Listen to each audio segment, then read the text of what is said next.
ఉంటున్నారు అనే విషయాలు ఈ భాగాల్లో గమనిస్తూ ఉంటున్నాం. ఇవి వింటూ ఉంటుండగా ఈ తరములో ఉన్నటువంటి మనము ఒకవేళ అట్టివారుగానే ఉంటుంటే, ఐగుప్తులో నుండి వెలుపలకు నడిపింపబడ్డటువంటి ఆ తరమును పోలినటువంటి వారుగా ఉంటుంటే, వారు వ్యవహరించినట్టుగానే ఈ తరము కూడా వ్యవహరిస్తూ ఉంటుంటే, వారు ఏ విధంగా నష్టపోయారో అట్టి నష్టానికి మనమును. అందుకని మనము నష్టపోకుండా మనము ఆయన కృపకు పాత్రులముగా ఉంటూ ఉండాలి అన్న ఉద్దేశంతో ఈ విషయాలు ఆయన పిల్లలైనటువంటి వారందరికీ ఆయన బోధిస్తున్నటువంటి వానిగా, వ్రాయించినటువంటి వారిగా ఉంటున్నారు అనే విషయాలు ఈ భాగాలలో గమనిస్తుంటున్నాం. అయితే ఆ తరాన్ని గూర్చినటువంటి విషయాలు కొన్ని దేవుని యొక్క లేఖన భాగాలలో మనము గమనము చేస్తున్నటువంటి వారముగా ఉంటున్నాము. 78వ కీర్తన భాగములోనే కొద్ది మాటలు మనము ఆలోచన చేస్తూ ఉంటున్నాము. 78వ కీర్తన భాగము 11వ వచనం ఈ విధంగా వ్రాయబడి ఉన్నది. 11వ వచనం, ఆయన క్రియలను ఆయన వారికి చూపిన తన ఆశ్చర్య క్రియలను వారు మరిచిపోయిరి అనే మాట ఈ భాగాలలో గమనిస్తూ ఉంటున్నారు. ఆ తరము వారు ఎట్టివారుగా ఉంటున్నారు అనే విషయాలు ఈ భాగాల్లో గమనిస్తూ ఉంటుంటే, ఆయన వారికి చూపిన తన ఆశ్చర్య క్రియలను వారు మరిచిపోయిరి అనే మాట. ఆ తరము వారు, అవునండి, ఆయన చూపినటువంటి ఆ కృపంతటిని మరిచిపోయి ప్రవర్తిస్తున్నటువంటి వారిగా ఉంటున్నారు. అవునండి, మునుపు వారు ఏమై ఉండేవారు అనే విషయాలు మనం ఎరిగినటువంటి వారమే. నిర్గమకాండము 2వ అధ్యాయములో ఒక మాట మనము సహాయకరంగా చదువుతూ ఉంటున్నాము. నిర్గమకాండము 2వ అధ్యాయము, నిర్గమకాండము 2వ అధ్యాయములో వ్రాయబడ్డటువంటి ఈ మాటలు సహాయకరంగా మనము చదువుతూ ఉంటున్నాము. 23వ వచనం, అలాగున జరిగిన మీదట ఐగుప్తు రాజు చనిపోయాను, ఇశ్రాయేలు తాము చేయుచున్న వెట్టి పనులను బట్టి నిట్టూర్పులు విడుచుచు మొర్రపెట్టుచుండగా తమ వెట్టి పనులను బట్టి వారు పెట్టిన మొర దేవుని యొద్దకు చేరెను, దేవుడు వారి మూలుగలు విని అనే మాట భాగాలలో గమనిస్తూ ఉంటున్నాం. అయితే ఐగుప్తులో ఆ తరము వారు అనగా ఇశ్రాయేలీలు ఎట్టి స్థితిలో ఉన్నారు అనంటే, నిట్టూర్పులు విడుచుచు మొర్రపెట్టుచుండగా తమ వెట్టి పనులను బట్టి వారు మొర దేవుని యొద్దకు చేరెను, దేవుడు వారి మూలుగులు విని అని. కాబట్టి ప్రియులారా, ఆ దినాలలో వారి యొక్క పరిస్థితులు ఏ విధంగా ఉంటున్నావో ఆ భాగాలలో గమనిస్తూ ఉంటున్నాము. తర్వాత 3వ అధ్యాయము 7వ వచనములో కూడా రాయబడినటువంటి విషయాలు మనము చదువుతుంటుంటే, ఐగుప్తులోనున్న నా ప్రజల బాధను నిశ్చయముగా చూచి తిని ఆ పనులలో తమ్మును పెట్టు కావాలి, వారు పెట్టిన మొరను వింటిని, వారి దుఃఖము నాకు తెలిసేయున్నది అని అంటున్నారు. కాబట్టి ఆ తరము వారు ఐగుప్తులో ఉంటున్నప్పుడు ఎటువంటి పరిస్థితులు ఎదుర్కొంటున్నటువంటి వారుగా ఉంటున్నారో మనము గమనము చేస్తున్నట్టు లేఖనాలను బట్టి ఎరిగినటువంటి వారముగా ఉంటున్నాము. అవునండి, ఒక విధంగా వారు బాధను, నిట్టూర్పును, అవునండి, బహు కష్టాన్ని వారు కలిగినటువంటి వారుగా ఉంటున్నారు. వారు ఎదుర్కొంటున్నటువంటి ఆ పరిస్థితులను గూర్చి, అవునండి, దేవుని యొక్క లేఖనాలలో చాలా సందర్భాలు మనము గ్రహించగలుగుతూ ఉంటాము. కీర్తనాకారుడు ఆ విషయాలను గురించి జ్ఞాపకం చేస్తూ, కన్నీళ్ళు వారికి ఆహారముగాను, విస్తారమైనటువంటి కన్నీళ్ళు వారికి పానముగాను ఆయను అనే మాట మనం గమనిస్తుంటాం. కన్నీళ్ళే వారికి ఆహారము, విస్తారమైన కన్నీళ్ళే వారికి పానీయముగా ఉంటున్నాయి. అంత క్లిష్ట పరిస్థితుల్లో, దుర్భరమైనటువంటి పరిస్థితులలో వారు జీవిస్తున్నటువంటి ఆ దినాలలో దేవుడు వారి యొక్క మొరలను విని మోషేను ఏర్పరుచుకుని అట్టి దుర్భర పరిస్థితుల్లో ఉంటున్నటువంటి ఆయన వారికి విడుదల కలుగజేసినటువంటి వానిగా ఉంటున్నాడు.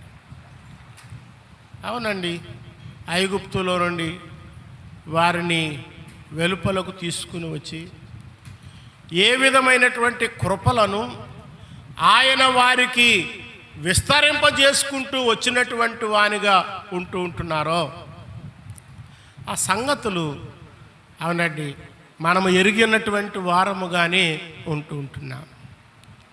అవునండి, ఆ తరము వారి యొక్క పరిస్థితులు ఆ విధంగా ఉంటుండగా ఈ తరములో ఉన్నటువంటి మనలను కూడా ప్రభువు తన కృపచేత జ్ఞాపకము చేసుకుని, ఎటువంటి పరిస్థితులలో కొట్టిమెట్లాడుతున్నటువంటి మనలను ఆయన కృపచేత జ్ఞాపకము చేసుకుని, ఈ కృపలోనికి ఆయన మనలను నడిపించినటువంటి వారుగా ఉంటున్నారో, అవునండి, ఈ విషయాలు మనము జ్ఞాపకం తెచ్చుకుని వారమై ఉండాలి. దేవుని యొక్క మహాకృప ఇప్పుడైతే మనమందరము పలు విధములైనటువంటి సామర్థ్యములు కలిగి సంతోషముతో మన దినాలను వెళ్ళబుచ్చుతున్నటువంటి వారముగా ఉంటున్నాము. కానీ అవునండి, మన ప్రారంభపు పరిస్థితులు, భూ సంబంధమైన ఆత్మ సంబంధమైన పరిస్థితులు ఏ విధంగా ఉండేవో, అవునండి, వాటిని జ్ఞాపకం చేసుకుంటున్నప్పుడు ఒక ప్రక్క విచారము, మరొక ప్రక్క సంతోషము.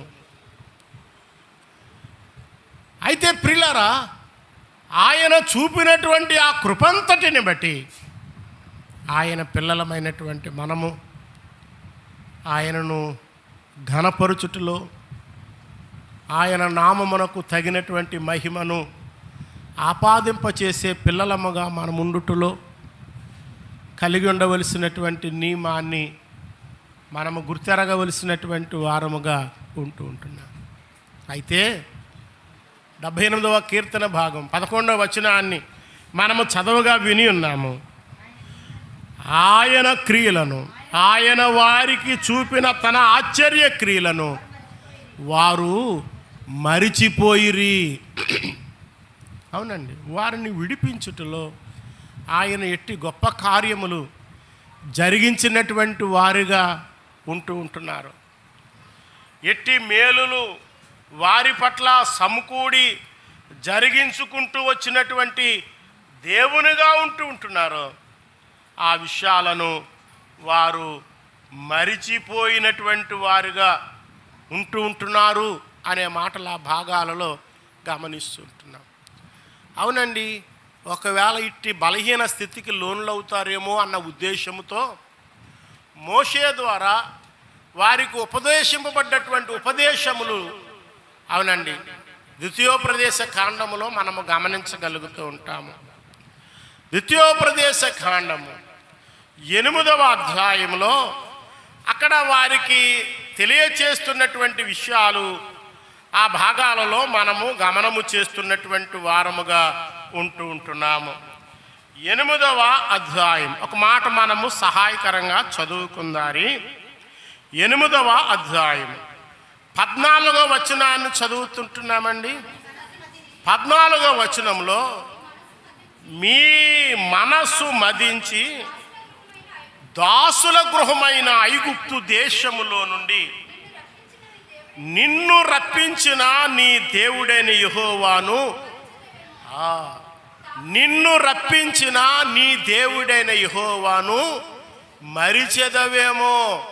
అవునండి, మర్చిపోవటానికి కారణం ఏమిటో ఆ విషయం కూడా అక్కడే వ్రాయబడినది. మర్చిపోవటానికి కారణం ఏంటి? పరిస్థితులు ఎప్పుడైతే మెరుగుపడుతూ ఉంటావో అప్పుడు గతాన్ని మర్చిపోతాం.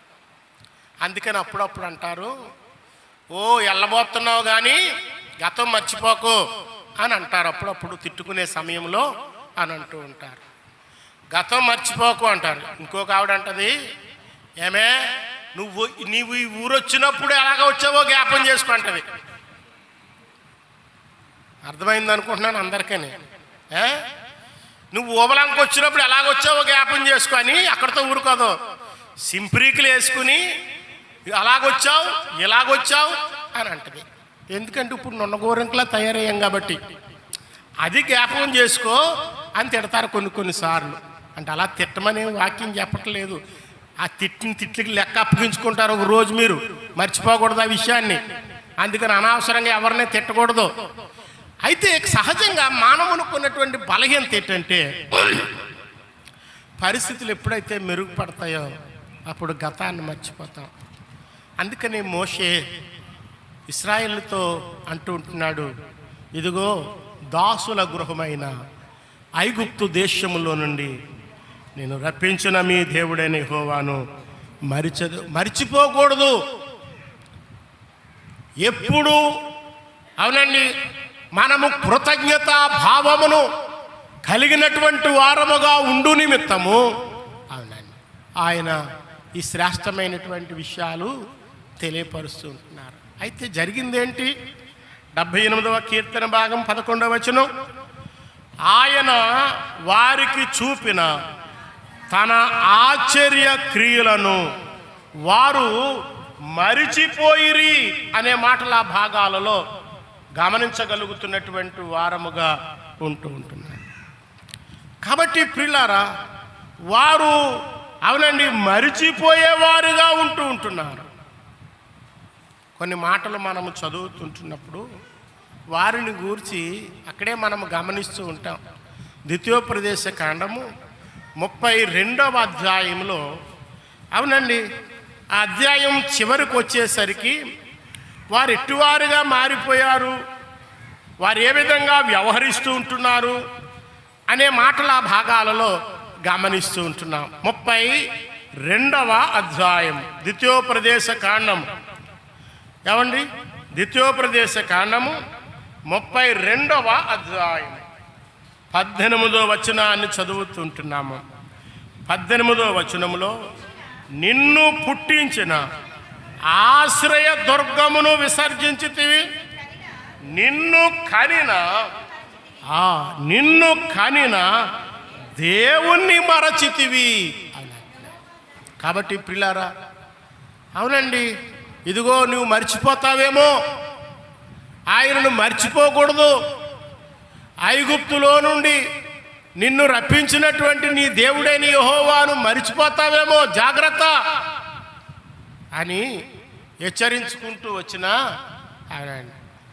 ఆ ముగింపు మా సందేశానికి వచ్చేసరికి నిన్ను కనిన దేవుణ్ణి మరిచిపోతివి అని.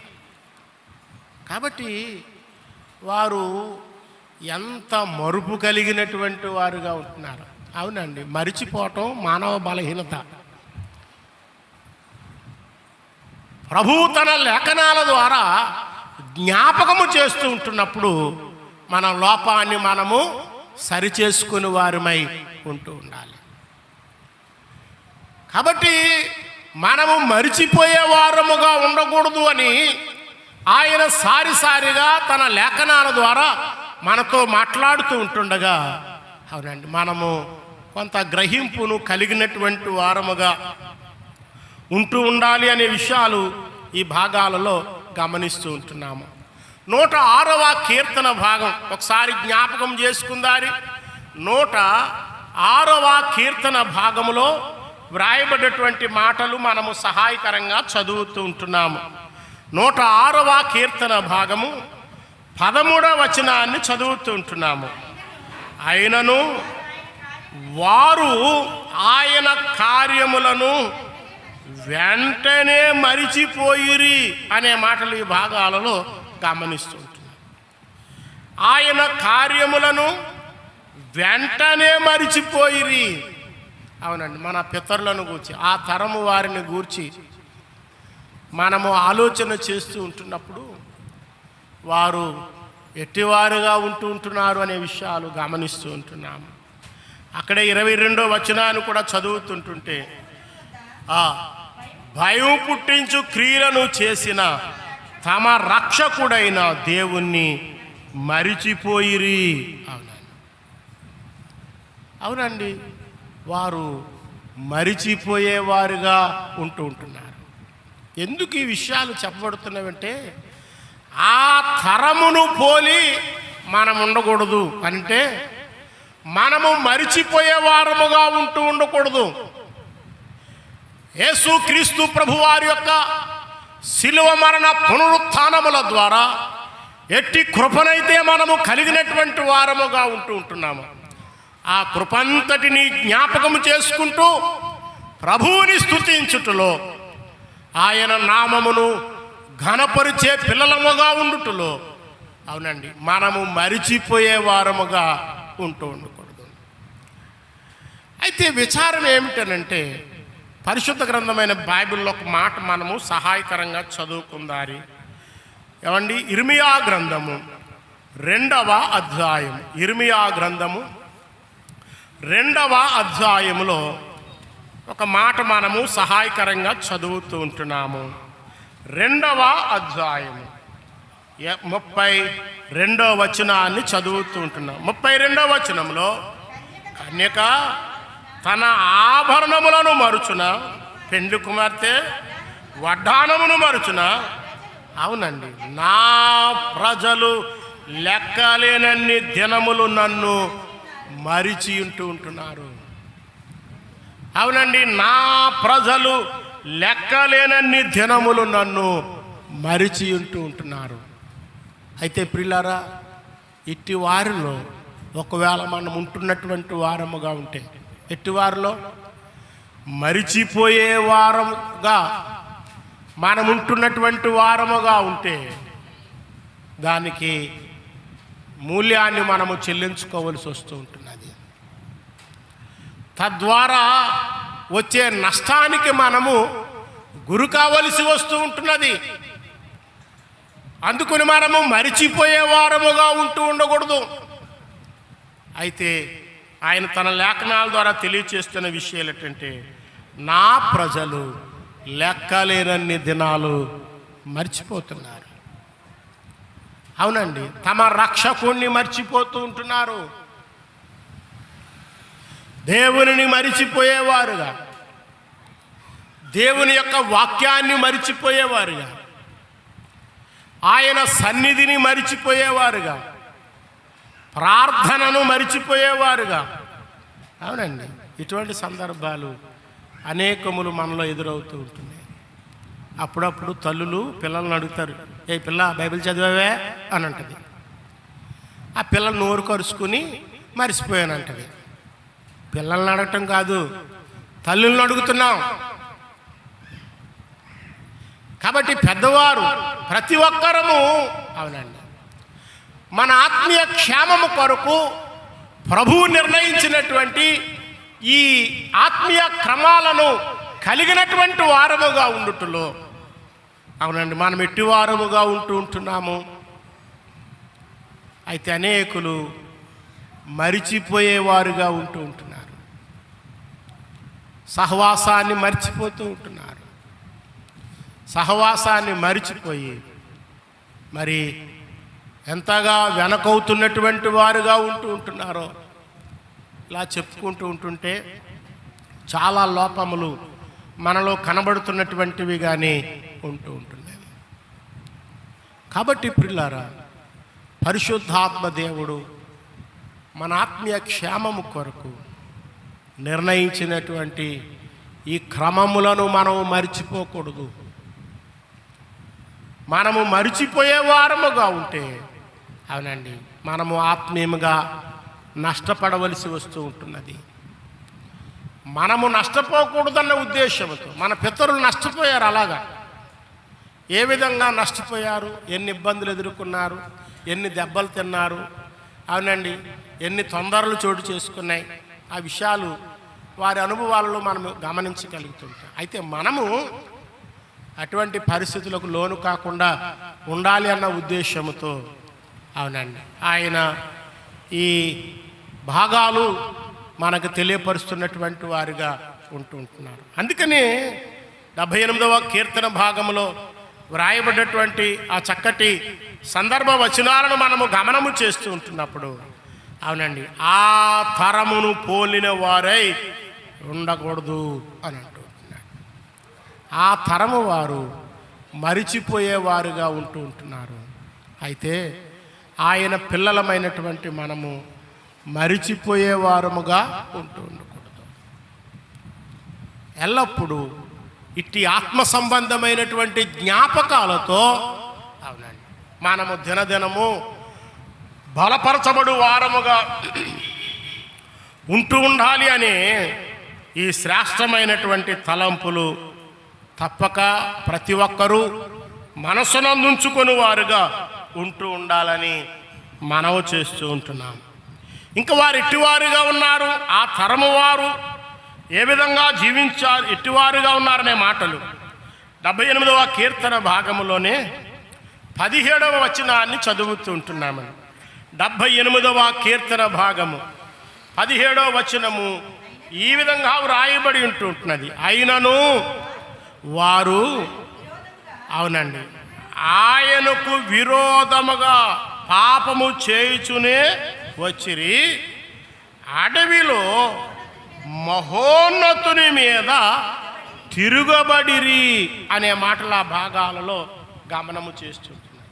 అవునండి, అడవిలో మహోన్నతుని మీద తిరుగబడిరి అనే మాటల భాగాల్లో వ్రాయబడి ఉంటుంది. అవునండి, ఎంత తిరుగుబాటునంటే దేవుని యొక్క మహాకృప, వారు ఐగుప్తులో నుండి వెలుపలకు నడిపింపబడ్డారు. అది చిన్నగా జరిగిన విషయమేమి కాదు. మోషే ద్వారా అక్కడ జరిగించినటువంటి ఆ సూచక క్రియలను బట్టి దేవుడు వారికి విడుదలను కలుగజేశాడు. వారు విడిపింపబడి తమ ప్రయాణాన్ని కొనసాగిస్తూ ఉంటున్నప్పుడు ఇంతలోనే స్వల్ప సమస్య ఎదురైంది. వారికి వెనక పరో సైన్యము తరుముతూ ఉంటున్నది, ఎర్ర సముద్రము ఎదురుగా ఉంటున్నది. ముందుకు పోలేని పరిస్థితి, వెనకకి పోలేనటువంటి పరిస్థితి. ఇట్టి పరిస్థితులలో వారు చాలా ఆయాసం చెందుతూ ఉంటున్నారు. అయ్యో, ఇంకిక్కడే మనము చావవలసి వస్తూ ఉంటున్నదేమో, అవునండి, దిక్కుమాలినటువంటి చావు ఈ అరణ్యములో చావవలసి వస్తుందేమన్న ఆందోళనతో వెంటనే తిరుగుబాటు చేయటం ప్రారంభించారు. మోషే మీద తిరుగుబాటు చేస్తూ ఉంటున్నారు. అవునండి, దేవుని మీద తిరుగుబాటు చేసినటువంటి సందర్భాలు అనేకములు మనము గమనించగలుగుతూ ఉంటాం. ఆ తరము వారు, అవునండి, తిరుగుబాటు కలిగినటువంటి వారు. అవునండి, తిరుగుబాటు, విధేయత చూపనటువంటి వారుగా, లోబడినటువంటి వారుగా ఉంటున్నారు. సరే, ఆ తరం సంగతి ఎలాగ అయిపోయింది. ఇంకా ఆ తరాన్ని గురించి మనం చేయగలిగింది ఏమీ లేదు. అయితే మనము నేర్చుకోవలసినటువంటి ఈ ఆత్మ సంబంధమైనటువంటి నియమం గ్రహించాలి. అయితే మనము ఎట్టివారముగా ఉంటున్నాము, ఆ తరము వారు దేవుని మీద, మహోన్నతుని మీద తిరగబడిరి అనే మాట భాగాల్లో గమనిస్తున్నాం. అయితే మనము ఎట్టివారముగా ఉంటున్నామో, అవునండి, మనము తప్పక ఆలోచన కలిగినటువంటి వారమై ఉంటూ ఉండాలి. అవునండి, తిరుగుబాటు అనేది మనకు ఎంత మాత్రము క్షేమము కాదు అనే విషయాన్ని ప్రతి ఒక్కరము గ్రహించవలసినటువంటి వారముగా ఉంటున్నాం. అవునండి, తిరుగుబాటు కుటుంబాల్లో కానివ్వండి, సంఘములో కానివ్వండి, సమాజంలో కానివ్వండి, దేవుని ఇంటిలో కానివ్వండి, తిరుగుబాటు కలిగినటువంటి వారముగా ఉండకూడదు. దేవుడు తన దాసుల ద్వారా తెలియపరుస్తున్నటువంటి విషయాలకు మనము విధేయత చూపే వారముగా ఉండాలి. పెద్దలకు విధేయత చూపాలి. తల్లిదండ్రులకు విధేయులకు పిల్లలముగా మనం ఉండాలి. మన ఇష్టము జరగటము లేదని చెప్పి తిరుగుబాటు చేసేవారుగా ఉండకూడదు. అవునండి, తిరుగుబాటు ఎట్టి నష్టాన్ని తెచ్చిపెట్టినటువంటిదిగా ఉంటున్నదో, అవునండి, ఆ సంగతులు మనము ఎరిగినటువంటి వారముగా ఉంటున్నాం. అందుకనే వారిని గూర్చి మనము బాగుగా గ్రహించాలి అన్న ఉద్దేశంతో క్రొత్త నిబంధన భాగములో ఆయన తెలియపరిచినటువంటి ఒక సందర్భాన్ని గమనిస్తూ ఉంటున్నాము. కొరింథీయులకు రాసినటువంటి మొదటి పత్రికలో ఈ మాటలు మనము గమనించగలుగుతూ ఉంటాము. కొరింథీయులకు రాసిన మొదటి పత్రిక 10వ అధ్యాయములో వ్రాయబడ్డటువంటి విషయాలు మనము గమనిస్తూ ఉంటున్నప్పుడు అక్కలాగా రాయబడి ఉంటుందండి. రాయబడ్డటువంటి ఈ మాటలను మనము సహాయకరంగా చదువుతున్నటువంటి వారముగా ఉంటున్నాము. వచన భాగాలలో రాయబడ్డటువంటి మాటలు మనము గమనము చేస్తున్నటువంటి వారముగా ఉంటున్నాము. వచన భాగాలలో ఈ విషయాలు అనగా ఇంచుమించు ఆ ప్రారంభము నుండి వ్రాయబడ్డటువంటి ఆ సందర్భములన్నీ కూడా మనము గమనిస్తూ ఉంటున్నాము. అక్కడ 5వ వచనంలో, అయితే వారిలో ఎక్కువ మంది దేవునికి ఇష్టలుగా ఉండకపోయిరి. అవునండి, వారిని గురించి చెప్పబడుతున్నటువంటి విషయాలు. మేఘములోను సముద్రములోను బాప్తిస్మం పొందారు. ఆత్మ సంబంధమైన ఒకే ఆహారం భుజిస్తూ ఉంటున్నారు. ఒకే పానము చేస్తూ ఉంటున్నారు. అయితే ఎక్కువ మంది దేవునికి ఇష్టలుగా ఉండకపోయారు గనుక అరణ్యములో, అవునండి, అరణ్యములో సంహరింపబడిరి అనే మాటలు ఆ భాగాలలో మనము గ్రహించగలుగుతున్నటువంటి వారముగా ఉంటుంది. అంతేకాకుండా తిరుగుబాటు చేయుట సమూయేలు మొదటి గ్రంథములో ఆ మాట మనము చదువుతూ ఉంటాము. ఒక మాట సహాయకరంగా చదువుదారి. సమూయేలు మొదటి గ్రంథము 15వ అధ్యాయం. సమూయేలు మొదటి గ్రంథము 15వ అధ్యాయంలో ఈ మాట సహాయకరంగా మనము చదువుతూ ఉంటున్నాము. 15వ అధ్యాయము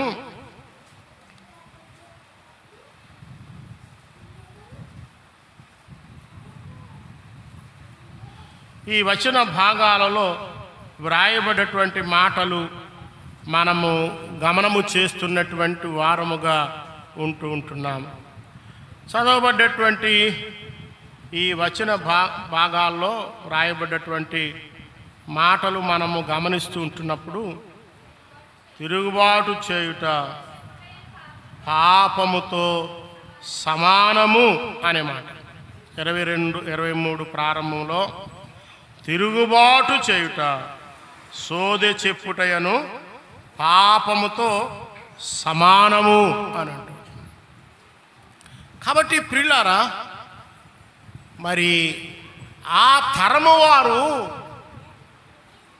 మహోన్నతుని మీద తిరగబడిరి అన్నమాట. అయితే మనము ఎట్టివారముగా ఉంటున్నామో మనము తప్పక గ్రహించాలి. వారు తిరుగుబడి అరణ్యములో సంహారకుని చేత చంపబడ్డటువంటి వారై ఉంటున్నారు. అందుకని అనేకులు అరణ్యములో రాలిపోయిరి అన్నమాట. కాబట్టి ప్రభు పిల్లలమైనటువంటి మనము ప్రభువుని తమ స్వంత రక్షకునిగా అంగీకరించినటువంటి వారు ఎంత మాత్రము తిరుగుబాటు చేయువారుగా ఉన్నప్పుడు, అవునండి, తిరుగుబాటు అన్నిటిలోనూ నష్టమే చోటు చేసుకుంటూ ఉంటున్నాయి. కుటుంబాల్లో తిరుగుబాటు కుటుంబానికి నష్టం, సంఘములో తిరుగుబాటు సంఘానికి నష్టం. అవునండి, తద్వారా ఎవరైతే తిరుగుబాటు చేస్తారో వారు ఎంత నష్టపోయేవారుగా ఉంటారో ఈ విషయాలు మనం ఎరగనటువంటి వారమేమీ కదా. అనేక సార్లు మనము చూస్తూ వస్తున్నటువంటి విషయాలే. అందుకని ప్రభు పిల్లలమైనటువంటి మనము అవునండి ఎంత మాత్రము తిరుగుబాటు కలిగినటువంటి వారముగా ఉండకూడదు. ఆ తరము వారు మహోన్నతుని మీద తిరగబడిరి అని అంటున్నారు. ఒకవేళ అట్టి బలహీనమైనటువంటి మనసు, తిరుగుబాటు స్వభావం ఎవని యందైనా ఒకవేళ ఉంటున్నట్లయితే అది మనకు నష్టాన్నే మిగులుస్తూ ఉంటున్నది. కాబట్టి అట్టి బలహీనత నుండి మనము విడుదల పొందవలసినటువంటి వారముగా ఉంటున్నాము అనే విషయాల భాగాల్లో గ్రహించగలుగుతుంటున్నాం. తరువాత 18వ వచనాన్ని కూడా జ్ఞాపకం చేసుకుంటూ ఉంటున్నాము.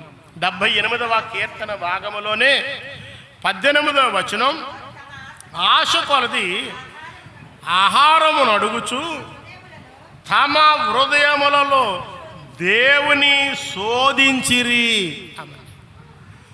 తమ హృదయములలో దేవునిని శోధించినటువంటి వారుగా ఉంటున్నారు. అవునండి, దేవుణ్ణి శోధించవచ్చా అనంటే దేవుణ్ణి శోధించకూడదు.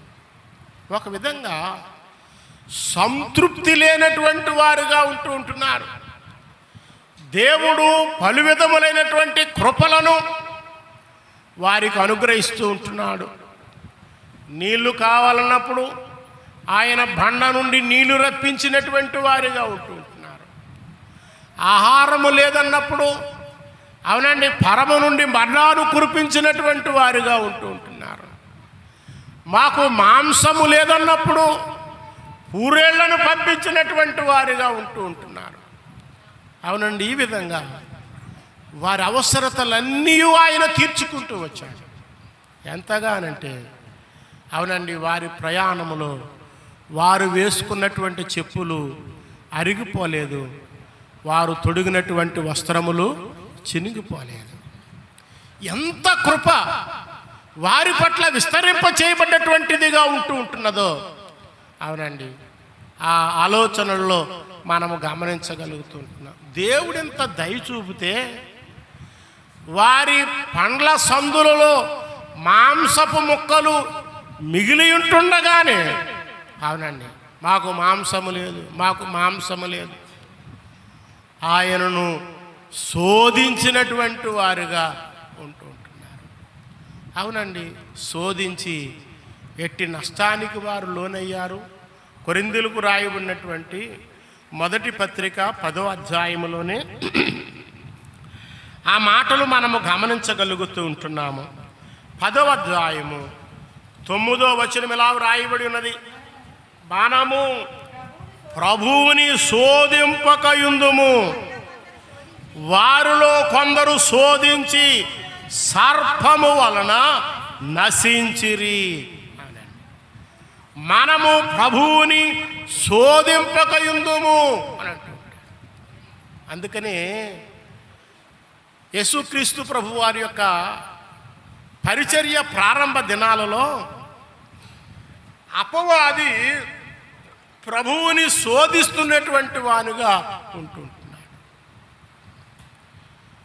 అవునండి, పరిస్థితులను బట్టి ప్రభువుని శోధిస్తూ ఉంటున్నాడు. మత్తయి సువార్త 4వ అధ్యాయంలో ఆ మాటలు మనము గమనించగలుగుతూ ఉంటాం. ఇదిగో ఈ రాళ్లను రొట్టెలుగా చేసుకున్నాడు. కాబట్టి అక్కడ అవసరాలను కారణాలుగా చూపి ప్రభువుని శోధిస్తున్నటువంటి వానిగా ఉంటున్నాడు. తర్వాత అన్నారు, ప్రభువుని శోధింపవలనదనేది నీకు తెలియదా సాతానా, వెనకకు. కాబట్టి అవునండి, ఆ తరము వారు అనగా మన పితరులు ఆయనను శోధించినటువంటి వారుగా ఉంటున్నారు. అవునండి, దేవునిని శోధించిరి అనే మాట. కాబట్టి శోధించటం నష్టానికి దారి తీస్తూ ఉంటున్నది.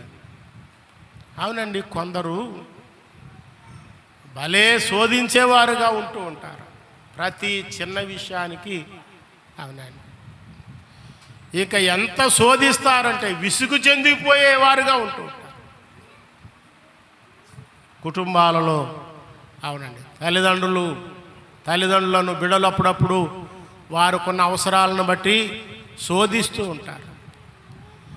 ఎంత శోధిస్తారు అని అంటే కడకీల దగ్గర ఏమీ లేకపోయినా ఏదో తాకాటు పెట్టైనా వాడు అవసరం తీర్చాలన్నంతగా శోధిస్తూ ఉంటారు. అవునండి, నేటి కాలంలో ఇట్టి యవనస్తులు చాలామంది ఉన్నారు. వారి అవసరాలు తీర్చుకోవటం కొరకు అవునండి తల్లిదండ్రులను శోధించేవారు అని చాలామంది ఉంటున్నారు. శోధించి వారి అవసరాలు తీర్చుకునేవారుగా ఉంటున్నారు. ఒకవేళ ఎవరైనా తీర్చుకోలేకపోతే తొందరపాటు నిర్ణయాలకు కూడా అవునండి నిర్ణయాలు తీసుకునేవారుగా ఉంటున్నారు. దానివలన కుటుంబము ఎంత నష్టపోతూ ఉంటున్నది, తల్లిదండ్రులు ఎంత గాయపరచబడుతూ ఉంటారు. ప్రశాంతంగా నెమ్మదితో గడపవలసినటువంటి ఆ పరిస్థితులు ఏ విధంగా కొరువడిపోతాయో. అవునండి, పిల్లలే కాదు, అప్పుడప్పుడు భార్యలు కూడా యజమాన్ని శోధించడం ప్రారంభిస్తారు. నాకు అది కొను, నాకు ఇది కొను, ఆవిడ అది కొనుక్కుంది, ఈవిడ ఇది కొనుక్కుంది అని చెప్పి. అవునండి, ఏదో నేను నేర్పుతున్నట్టున్నది కథలన్నీ నేను నేర్పటం పెట్టి అన్నీ మీ దగ్గర నేర్చుకున్నాయే. కొన్నిసార్లు అర్థం చేసుకోరు. ఏదో దేవుని యొక్క మహాకృప నెమ్మదితో ప్రభువు మనల్ని నడిపిస్తున్నారు అని సంతోషముతో తమ దినాలు గడపటం మానివేసి శోధించేవారుగా ఉంటూ ఉంటారు. తద్వారా పరిస్థితులను ఎలా మార్పు వస్తూ ఉంటున్నది, నెమ్మది ఏ విధంగా కోల్పోతూ ఉంటాము, ఎన్ని కష్టాలు తొందరలు చోటు చేసుకోవాల్సి వస్తున్నాం. లేనిపోని భారం అవునండి మీద వేసుకుని ఆ భారాన్ని తీర్చుకోలేక అవునండి నలిగిపోతున్నటువంటి పరిస్థితులు ఎన్నెన్ని ఉంటావో. అవునండి, మనము గ్రహిస్తూ ఉంటాం. ఆయన అక్కర్లేని ఆశలకు పోయి అవును ఉన్నదాంతో సంతృప్తి చెందక వారి పండ్ల సందులలో మాంసపు ముక్కలు ఇంకా ఉంటున్నాయి. మాకు మాంసం కావాలి, మాకు ఐగుప్తులు అయ్యుంటూ ఉండేవి, అబ్బా తెల్లగడ్డలు ఉండేవి, ఇక్కడ ఏమీ లేవు. అవునండి, సంతృప్తి లేనటువంటి పరిస్థితులు ఆ తరం కలిగినటువంటి వారుగా ఉంటున్నారు. అయితే ఈ తరం ఎలా ఉన్నారు? దేవుని యొక్క మహాకృప ప్రభు ఇచ్చినటువంటి ఆశీర్వాదాన్ని బట్టి సమృద్ధిని మనము కలిగినటువంటి వారముగా ఉంటున్నాం. అయితే ఉన్నదాంతో మనము సంతృప్తి చెందవలసినటువంటి వారముగా ఉంటున్నాం. ప్రభువు మనకు ఏమైతే ఇచ్చారో వాటిని బట్టి మనము సంతృప్తి కలిగి జీవించు వారముగా ఉంటూ ఉండాలి. అయితే ఆ తరం దేవునిని శోధించిరి అనే మాట, శోధించి అరణ్యంలో రాలిపోయినటువంటి వారుగా ఉంటున్నారు. 19వ వచనాన్ని చదువుతుంటున్నాము.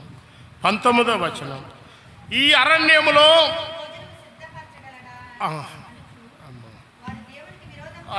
దేవునికి విరోధముగా మాట్లాడిరి. అవునండి, ఆ తరం వారు ఏం చేస్తున్నారు? దేవునికి విరోధముగా మాట్లాడుతుంటున్నారు. ఆ సందర్భాలు మనము పలు భాగాలలో గ్రహించగలుగుతూ ఉంటాం. మరి ముఖ్యంగా సంఖ్యాకాండం 11వ అధ్యాయంలో వారు అనగా ఇశ్రాయేలీయులు దేవునికి విరోధముగా మాట్లాడుతూ వస్తున్నటువంటి సందర్భాలు అక్కడ రాయబడ్డాయి. టైం అవుతుంది, ఒక మాట చదువుకుందారు. అక్కడ 12వ అధ్యాయంలో 11వ అధ్యాయంలో ఇశ్రాయేలులు దేవునికి విరోధంగా మాట్లాడుతూ వచ్చారు. 12వ అధ్యాయం 1వ వచనములో మోషే కూషు దేశపు స్త్రీని పెండ్లి చేసుకునిండను గనుక అతడు పెండ్లి చేసుకున్న ఆ స్త్రీని బట్టి మిర్యాము అహరోనులు అతనికి విరోధముగా, మిర్యాము అహరోనులు అతనికి విరోధముగా మాట్లాడిరి. 3వ వచనంలో యెహోవా ఆ మాట వినెను. అవునండి, మిర్యాము అహరోనులు మోషేకి విరోధంగా మాట్లాడుతున్నారు. ఆ మోషేతో పలికించాడా? మన చేత పలికించలేదా? ఓ మోషేనా వస్తాదు, మనం వస్తాదులం కదా, ఓ మోషేనా? అవునండి, సహజంగా ఇటువంటి సందర్భాలు చాలా మనకు ఎదురవుతూ ఉంటాయి. ఏమో ప్రభు సామర్థ్యాన్ని బట్టి ఆయన కృప ఎవరి పట్ల విస్తరింపచేస్తూ ఉంటారో విస్తరింపచేస్తూ ఉంటారు. అయితే ఆ విషయంలో వీరు అవునండి మోషే మీకు విరోధముగా మాట్లాడటం ప్రారంభించారు. యెహోవా ఆ మాట వినెను. అవునండి, కాబట్టి ప్రియులారా, మన నోట నుండి వెలువడుతున్నటువంటి ప్రతి మాట దేవుడు వింటున్నాడు అనే విషయాన్ని మర్చిపోకూడదు.